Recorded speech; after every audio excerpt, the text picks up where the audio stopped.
हमारी ये धरती बहुत ही प्राचीन है, तो इस प्राचीन धरती में कुछ प्राचीन कहानियाँ तो ज़रूर होंगी। तो आज मैं ऐसी ही कुछ प्राचीन कहानियाँ आज मैं बताऊंगा जो कि मध्य प्रदेश के बारे में है।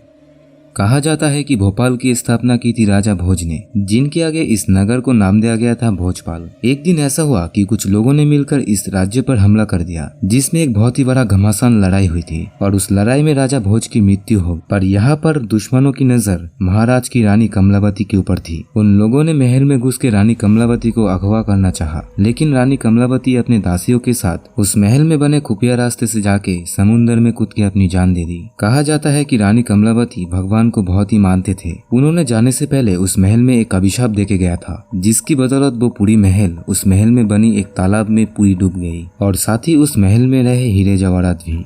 भोपाल में आज इसी स्थान पर ही राजा भोजपाल की मूर्ति स्थापन की गई है। यहाँ पर कई लोगों का मानना है कि इस तालाब में बहुत ही अलौकिक शक्ति मौजूद है, क्योंकि महल में जो हीरे जवाहरात थे उसमें पारसमणि भी थी और उस ऐतिहासिक घटना के बाद उसकी शक्ति पूरे तालाब में फैल गई। अब ये कहानी कितनी सच्ची है ये किसी को नहीं पता, लेकिन ये कहानी भोपाल के इतिहास को बहुत ही दिलचस्प बनाती है।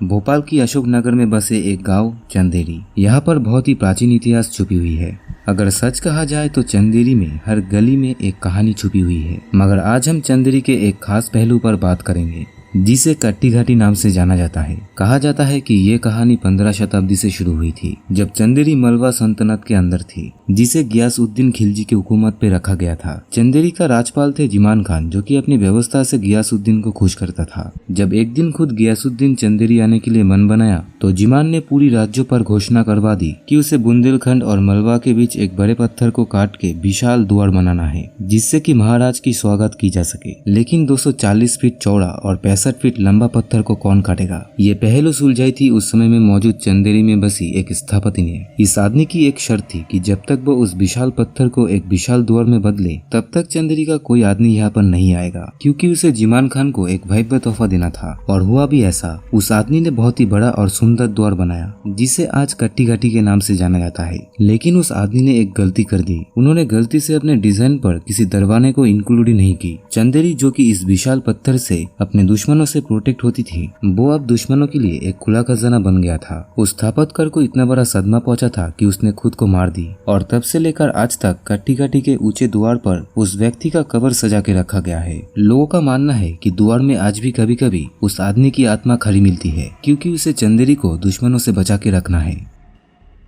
भूत मेला मलाजपुर, जहाँ पर हजारों लोग बुरी आत्मा, डायन और जिन से छुटकारा पाने के लिए आते हैं। बाहर के लोगों को ये दृश्य भयभीत कर देगा, लेकिन मध्य प्रदेश मलाजपुर में ये किस्सा 400 सालों से चली आ रही है। कहानी के अनुसार जब देवजी नाम के एक संत मलाजपुर में आते हैं, लोगों का मानना है कि देवजी के पास एक अलौकिक शक्तियाँ थी, जो उन्होंने तप साधना से प्राप्त की थी।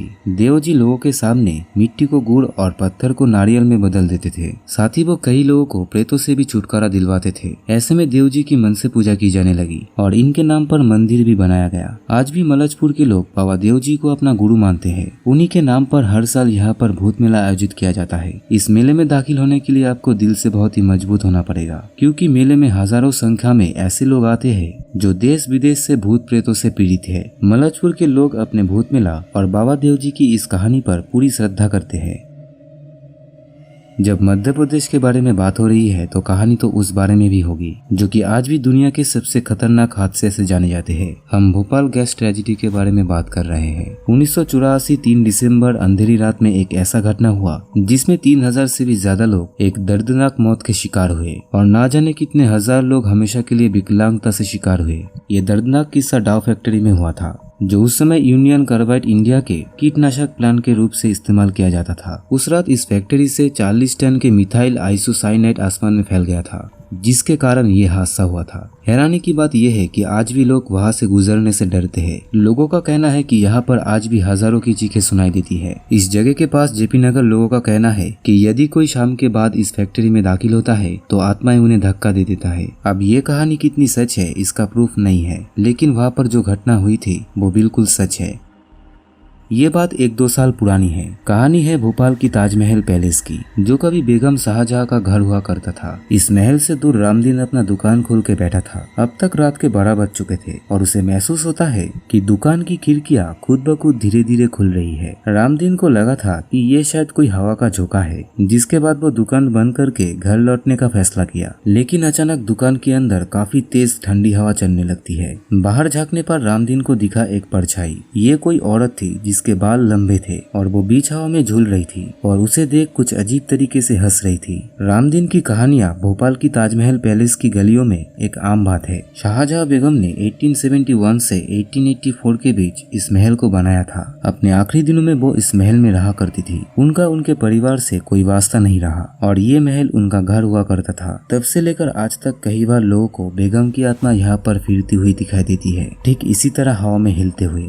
ये आत्मा कोई नुकसान नहीं पहुंचाती है। शायद वो कुछ कहना चाहती है और कुछ दिखाना चाहती है, लेकिन क्या वो हम में से किसी को नहीं मालूम। दोस्तों, अगर आपको ये कहानियाँ अच्छी लगे तो वीडियो को एक लाइक कर देना और अगर नए हो तो इस चैनल को सब्सक्राइब करके रखना।